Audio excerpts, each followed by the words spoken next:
So by the time you sold, you were at 2.25 million in annual recurring revenue. Mm-hmm. And that still seems fairly early. You're 5 or 6 years into your journey. A lot of people are, their foot's on the gas. They're thinking, they're going to keep this business forever. Was there like a straw that broke the camel's back that made you think, oh, maybe now is the time to sell? Or was some sort of triggering event? So it's probably good to rewind back to 2019. And I was, a lot of peers here in Atlanta. We got, Calendly and Rigor and SalesLoft and all these big, well-funded companies. And here we were in the shadows purposefully because we knew if we went loud, we're up against a company that's spending more money we could fathom in this market. So we let them do the advertising and us do the product part. We just stayed there. And then as we continued to grow, we realized that in order for us to get out of this, like we're doing everything, we need some more hands to help us on some basic things. And we were at probably a couple hundred customers, I think, at that time in 2019. And we were trying to figure out like, all right, let's go raise some rounds. So I talked to 60 plus VCs face-to-face meetings with all the most bizarre outcomes, which are all mostly no's, some yeses with crazy terms to them. And then we just realized I don't know, it just didn't feel good, any of this stuff. Like, why are we doing this? Then we started getting upset about it.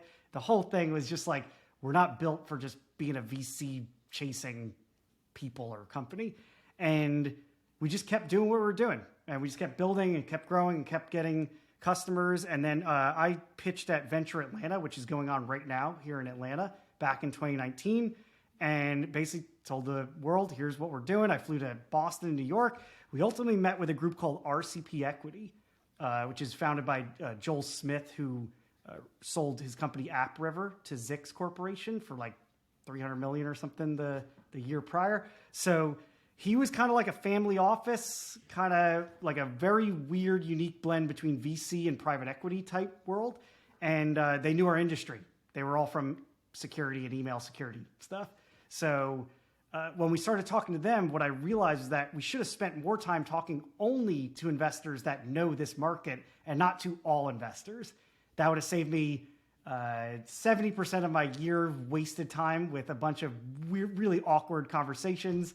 And it would have just like put us in a better position. But yeah, we did a deal with them for $3 million Series A. That was our first and only round of funding. And then how much of the company did you have to give up for $3 million? About 20%. So they're valuing the company. Wow. 11 and change pre-money. What was your revenue at the time?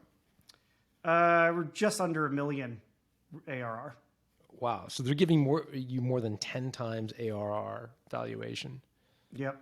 Wow. I think it's also, we had all the cards in our hand. We could say, we do whatever we want. We don't need anyone's money. This is really just if we're going to this destination, do we take an Uber and pay a fee, or do we walk?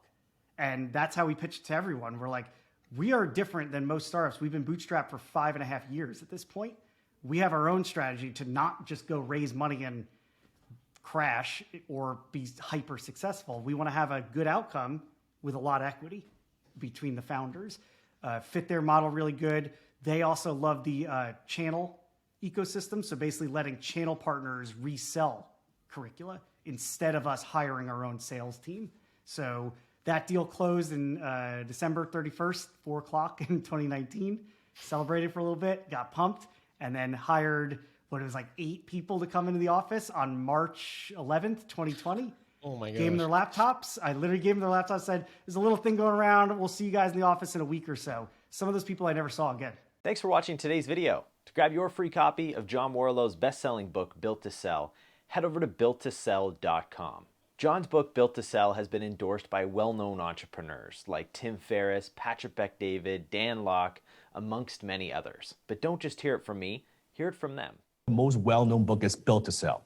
That would be the mega best-selling book. Built to Sell gave me the steps, like exactly what to do, right? One of them being a book I read in 2012 titled Built to Sell that I've recommended to any entrepreneur out there. There's a good book actually that people can read, which gives them pretty much the gist in the title, and that is Built to Sell. This book talks about how to get your life back once your business takes over, how to focus on doing what you're supposed to be doing well, and how to build a scalable business that can be sold. Building a business that can be sold is much different than building a profitable business that relies on you and you are the bottleneck inside your entire company.